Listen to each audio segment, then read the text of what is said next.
এবার জাতীয় নির্বাচনে প্রার্থীদের মধ্যে রাজনীতিবিদ মাত্র ১.৫৬%, আর ব্যবসায়ী ৪৮%। এর মধ্যে কোটিপতি ৮৯১ জন ও শত কোটির ঘরে ২৭ প্রার্থী। রাজধানীর ধানমন্ডিতে সংবাদ সম্মেলনে এসব তথ্য তুলে ধরে ট্রান্সপারেন্সি ইন্টারন্যাশনাল বাংলাদেশ টিআইবি। সংস্থার নির্বাহী পরিচালক জানান, রাজনীতিতে অর্থ, পুঁজি, পেশি শক্তি এবং ধর্ম একাকার হয়ে জিম্মি হয়ে পড়েছে সুস্থ রাজনীতি। ত্রয়োদশ জাতীয় সংসদ নির্বাচনে হলফনামায় প্রার্থীদের পরিচিতি শীর্ষক সংবাদ সম্মেলনের আয়োজন করে টিআইবি। সেখানে বিশ্লেষণ করা হয় হলফনামার নানা তথ্য উপাত্ত।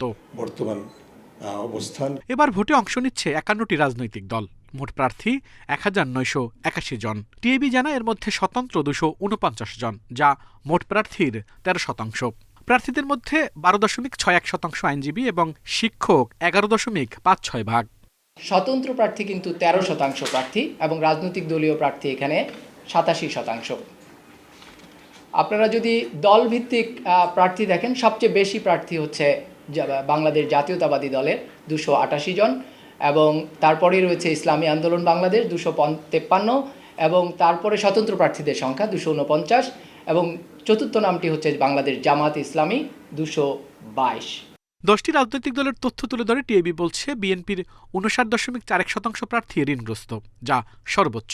আর এই তালিকায় দ্বিতীয় অবস্থানে রয়েছে স্বতন্ত্র প্রার্থীরা।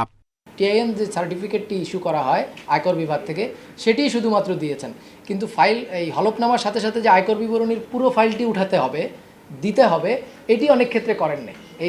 এটা নির্বাচন কমিশনের দিক থেকে আমার কাছে মনে হয়েছে যে কিছু কিছু জায়গায় ঘাটতি আছে। সংবাদ সম্মেলনে সংস্থাটির নির্বাহী পরিচালক জানান, রাজনীতিতে অর্থ, পুঁজি, পেশিশক্তি ও ধর্ম একাকার হয়ে গেছে। এতে জিম্মি হয়ে পড়েছে সুস্থ রাজনীতি। আমাদের রাজনীতিতে অর্থ, পেশি এবং ধর্ম, এই তিনটে একসাথে একাকার হওয়ার কারণে সুস্থ রাজনীতি কিন্তু এক ধরনের জিম্মি দশার দিকে যাচ্ছে। ক্রমাগতভাবে সুস্থ রাজনীতি রাজনৈতিক স্পেস বা রাজনৈতিক অঙ্গন থেকে কোণঠাসা হচ্ছে, আর অসুস্থ রাজনীতির ধারক বাহক তুলনামূলকভাবে স্পেসটা বা অঙ্গনটা, রাজনীতির অঙ্গনটা দখল করে নিচ্ছে।